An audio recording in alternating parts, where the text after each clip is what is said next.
Right. So the future and what it looks like. So what I personally believe should be done is I want my student to be taught by the best teacher in the learning style that he learns the best.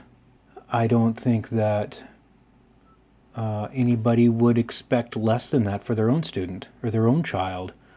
And I think that all teachers would say that that really is the best way to teach a child.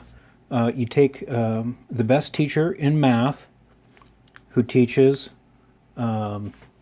visually the best, and you have her teach the lesson and you record it.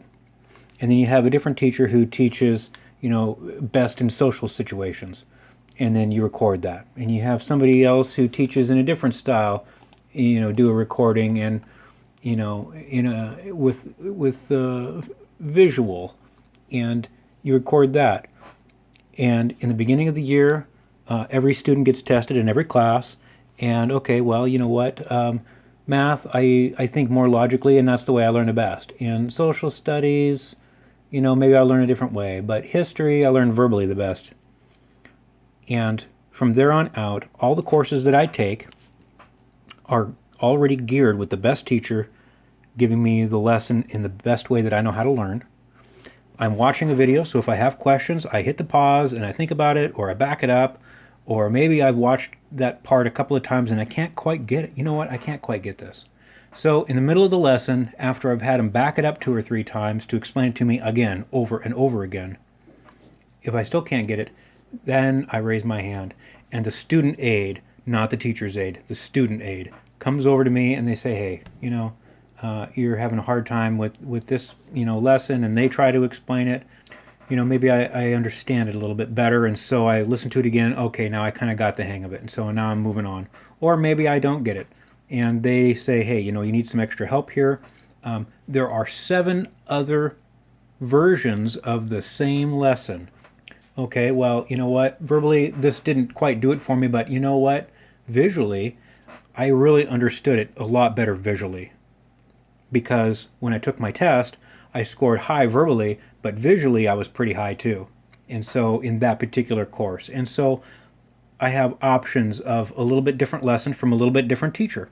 And that way I'm always choosing from my best learning style and the teacher that teaches it in the best way.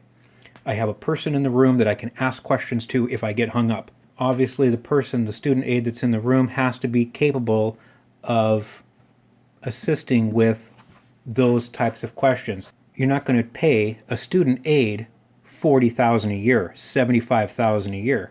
There's no reason for that, because my 13-year-old can sit in and be a student aide for a kindergarten class, because my 13-year-old can actually do 1 plus 1 equals 2 and what the colors are and what the animals are.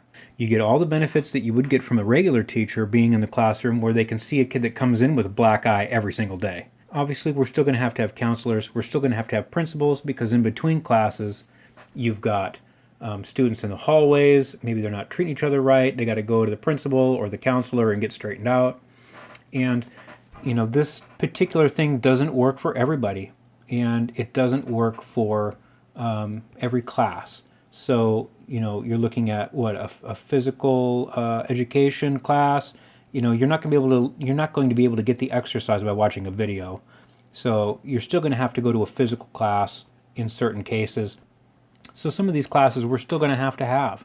But these same classes that are repetitive, I mean, how many different ways do you have to be able to teach 1 plus 1 equals 2 to a kindergartner?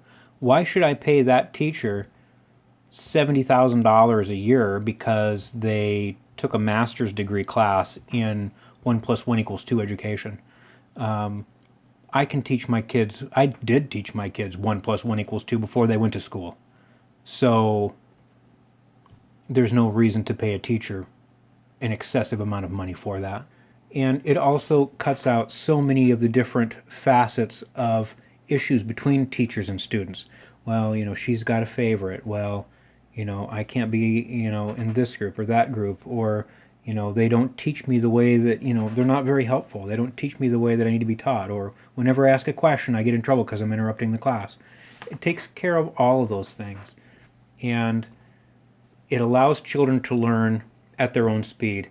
hey, you know what? Johnny's not very good at math, no matter how we teach it to him. He's going to learn math a little bit slower, but he's really good with science. So as he's learning his math, he's really excelling at science.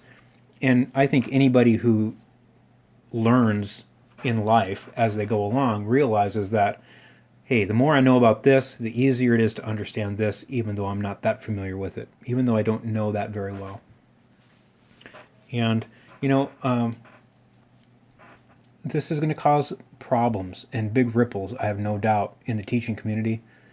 Because what do you do with a bunch of teachers that only have to know what has happened in the last year before lessons were made to teach those things? History is one that is going to need constant updating. Science is one that's going to need updating to a degree.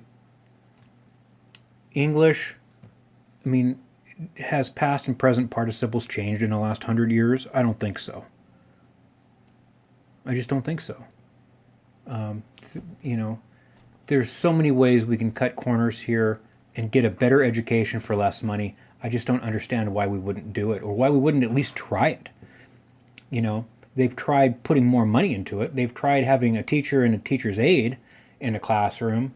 They've tried having a principal for each grade with an assistant principal for each grade. They've tried having a secretary for each grade. Why aren't they trying to teach our kids differently? Because quite honestly, the kids nowadays, I feel sorry for my children. I really do.